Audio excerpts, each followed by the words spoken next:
ഈ പോകുന്നത് എൻ്റെ ലൈഫിൽ ഞാൻ ഒരിക്കലും ചെയ്യില്ല എന്ന് വിചാരിച്ചൊരു കാര്യം ചെയ്യാൻ വേണ്ടിയിട്ടാണ്. സോ ഞാൻ അറ്റ്ലാസ്റ്റ് എൻ്റെ മുടി ഒന്ന് കളർ ചെയ്യാൻ തീരുമാനിച്ചു. ഞാൻ ചൂസ് ചെയ്തിട്ടുണ്ടായിരുന്ന നല്ല ഡാർക്ക് റെഡ് കളറായിരുന്നു. അതുകൊണ്ട് എനിക്ക് നല്ല പേടിയുണ്ടായിരുന്നു. കാരണം ഞാൻ ഇന്ന് വരെ എൻ്റെ ലൈഫിൽ യാതൊരു ഇത് ട്രീറ്റ്മെൻറ്റ്സോ അതുപോലെ കളറിങ്ങോ ഒന്നും തന്നെ ചെയ്തിട്ടില്ല. അപ്പോൾ ഈ ഒരു കളർ ചെയ്യുമ്പോൾ ഏത് രീതിയിലായിരിക്കുമെന്ന് എനിക്ക് നല്ല ടെൻഷൻ ഉണ്ടായിരുന്നു. ഇവരിങ്ങനെ മിക്സ് ചെയ്തിട്ടുണ്ടപ്പോൾ എനിക്കൊരു കൊതിയായപ്പോൾ ഞാനത് വാങ്ങിയിട്ട് കുറച്ച് നേരം ഞാനിങ്ങനെ മിക്സ് ചെയ്തുകൊണ്ടിരുന്നു കേട്ടോ. നല്ല രസമുണ്ടായിരുന്നു ഇതിങ്ങനെ മിക്സ് ചെയ്യാൻ വേണ്ടിയിട്ട്. ഞാനിത് ഫസ്റ്റ് ടൈം ചെയ്യുന്നതുകൊണ്ട് തന്നെ എനിക്ക് ഒരുപാട് ഡൗട്ട്സും അതുപോലെ തന്നെ ഒരുപാട് കൺസേൺസും ഉണ്ടായിരുന്നത് എങ്ങനെയാവും എന്നുള്ള രീതിയൊക്കെ.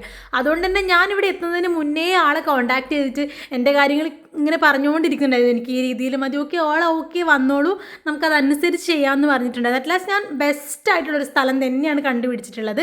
ദി എസെൻഷ്യൽ സലൂൺ വരുന്നത് നടക്കാവ് MES കോളേജിൻ്റെ അടുത്തായിട്ടാണ്. അതുപോലെ തന്നെ ഇവിടുത്തെ കസ്റ്റമർ സർവീസ് പറയുകയാണെങ്കിൽ ബെസ്റ്റ് ആണ്. കാരണം എൻ്റെ എല്ലാ കൺസേൺസും അനുസരിച്ച് അതുപോലെ ഞാൻ ഭയങ്കര കംഫർട്ടബിൾ ആയിരുന്നു. അപ്പോൾ അറ്റ്ലാസ്റ്റ് ഇതാണ് എൻ്റെ ലുക്ക്. എനിക്ക് ഒരുപാട് ഇഷ്ടമായിട്ടുണ്ടായിരുന്നു കേട്ടോ. നല്ലൊരു കളറായിരുന്നു. ഈ ഫേസ് കണ്ടാൽ തന്നെ അറിയാം ഞാൻ ഇതിൽ എത്രമാത്രം സാറ്റിസ്ഫൈഡ് ആണെന്ന്. കാരണം എനിക്ക് അത്രയ്ക്ക് ഇഷ്ടമായിട്ടുണ്ടായിരുന്നു.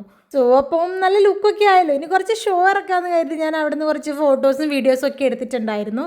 നിങ്ങൾക്ക് എൻ്റെ ഈ ലുക്ക് ഇഷ്ടമായിട്ടുണ്ടെങ്കിൽ കമൻറ്റ് ചെയ്യൂ. സോ ഇന്നത്തേക്ക് അത്രയേ ഉള്ളൂ. Tata bye bye.